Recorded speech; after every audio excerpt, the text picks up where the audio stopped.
This is not a message of happiness or reassurance. It is a crisis of confidence. The productivity of American workers is naturally dropping. We aren't out there hungry, selling America. We've been a little bit lazy, I think, over the last couple of decades. The symptoms of this crisis of the American spirit are all around us. We've lost our ambition, our imagination. Things and consuming things. You go to a bank and you use an ATM. You don't go to a bank teller. All the legislation in the world can't fix what's wrong with America. The country that had gotten a little soft. These changes did not happen overnight. Change cannot happen overnight. What can we do?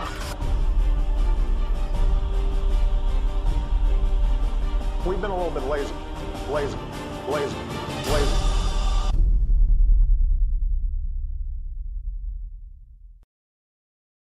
I was in chronic pain, and my family struggling to make ends meet, food and gas prices going up, even keeping my job was iffy. Then I learned about a new miracle drug made in Washington, D.C., Spenditol. Spenditol is Washington's answer to all the painful problems Americans face. How to borrow $800 billion for a stimulus that didn't create jobs or fix the economy? Spenditol. Spenditol is not for everyone. Side effects may include a mountain of government debt piled on our kids, a sudden loss of freedoms, higher prices for everything, leaving our kids a lesser America than we had. Ask your doctor or congressman if your conscience is strong enough for Spenditol. And it's so popular in Washington, we have to import trillions more of it from China. Spenditol makes you feel better now and pushes off the really bad stuff till later, for them to deal with. Call the White House and Congress. Tell them, stop spending.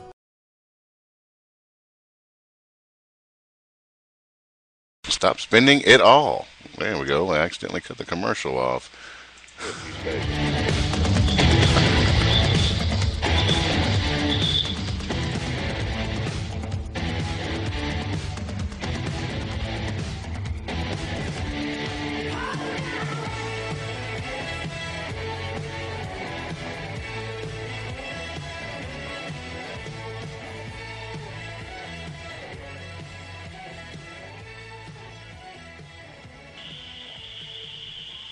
And welcome back to the Conservative Blues Show here on Conservative Broadcast Media with your hosts, Carrie Shelton, and my partner in crime right over there, Mr. Rick Webb. Yeah. Hey, you know. What are you going to do? Yeah, what are you going to do, right? Hey, what are you going to do? Hey. Here, I'm still here, hey. There we go. So, where are we going to go now, big man? I guess we should talk about the obvious comedy that came on last Thursday, meaning the vice presidential debate. Joe thought it was funny because, you know, he laughed his ass off the entire time.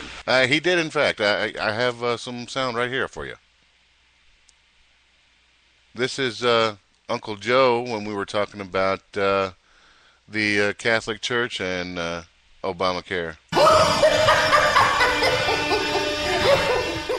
Oh, good Lord.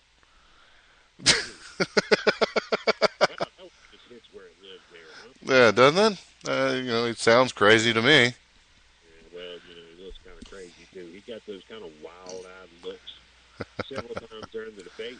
And if I were Paul Ryan, I'd have been worried about him pulling out, pushing the button on his little flower on his lapel and having acid come out and eat my face off or something. You know, and I think that one of the best lines of the night actually came from Congressman Ryan when he told him, look, Mr. Vice President, I know you're desperate to make up some ground, but I think the public would be best served if they could hear us without interruption. Right. Or, so you mean they got interrupted for? Right. 82 interruptions by the Vice President alone, and another 30 from the moderator.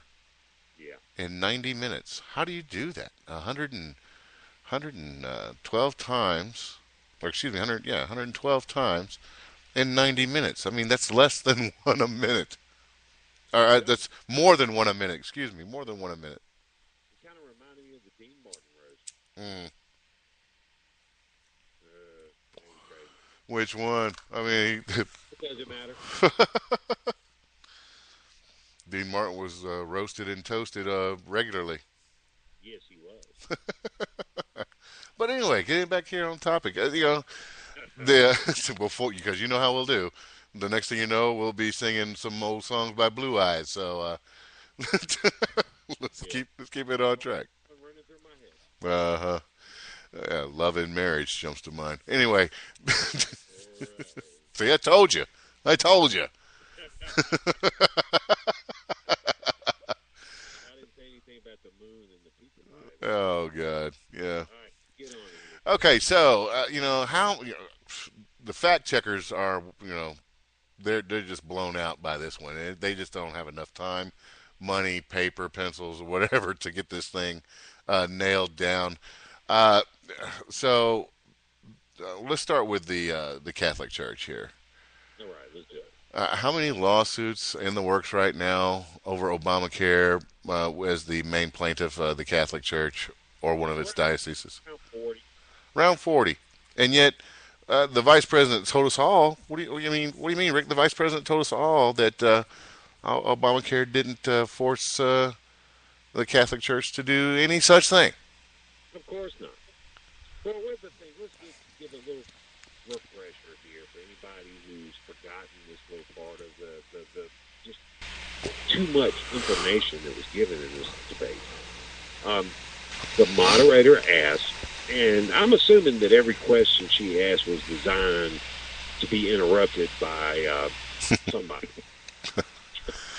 But she asked the question, since that both of them were Catholic. Mm-hmm.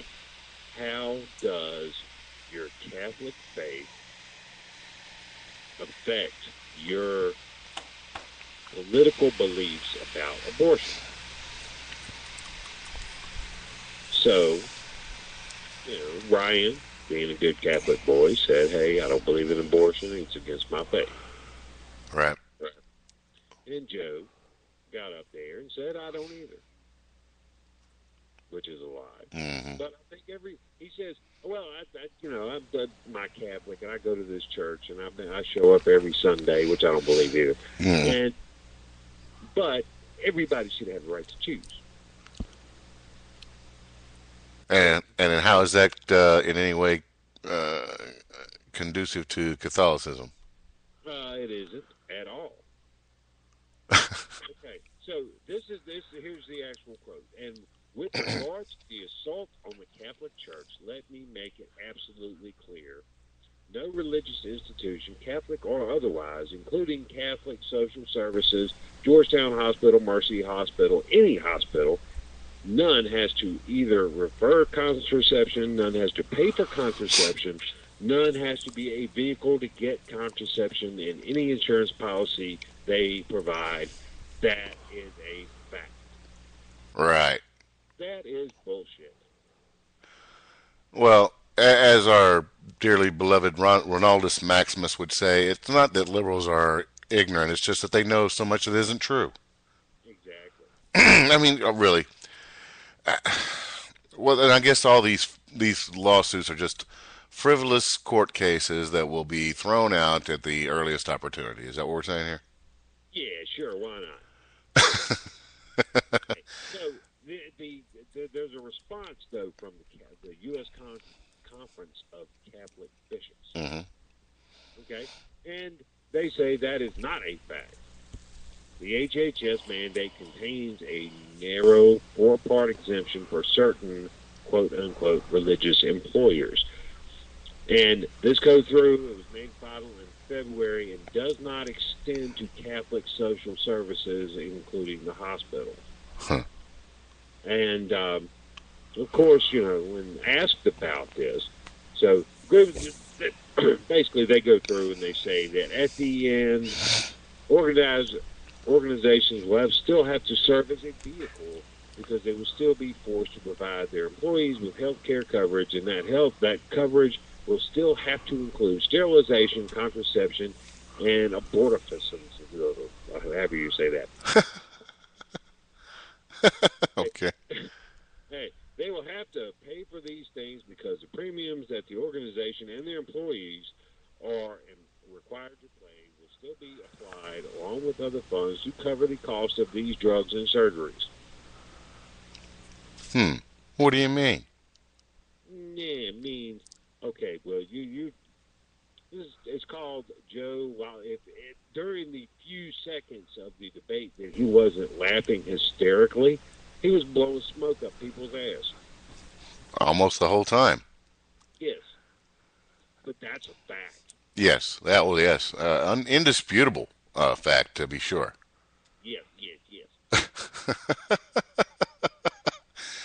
You know, and the worst part of it all is that the people who don't really pay attention except for these things, they'll hear that and they'll think that's gospel. You know, that's the truth, and that old Jolty Joe up there was telling it like it is because he kept insisting that's a fact, and you know, and yeah, I don't know how Congressman Ryan could have, you know, sit there and try to tell him, well, you know, that's not a fact because hell, he got interrupted every time he opened his mouth.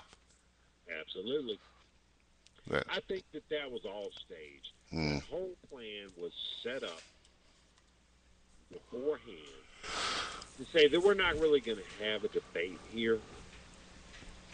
You know, we're just going to come out here and, you know, make asses of ourselves.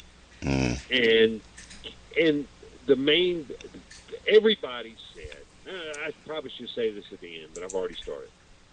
Everybody said that in a fair debate, Congressman Ryan would just kick the crap out of Joe Biden. oh yeah. Okay? So they took whatever necessary steps to make sure it wasn't a fair debate. Yeah, and then, you know, interrupt him every time he speaks and then bitch about not getting your fair time, your equal time.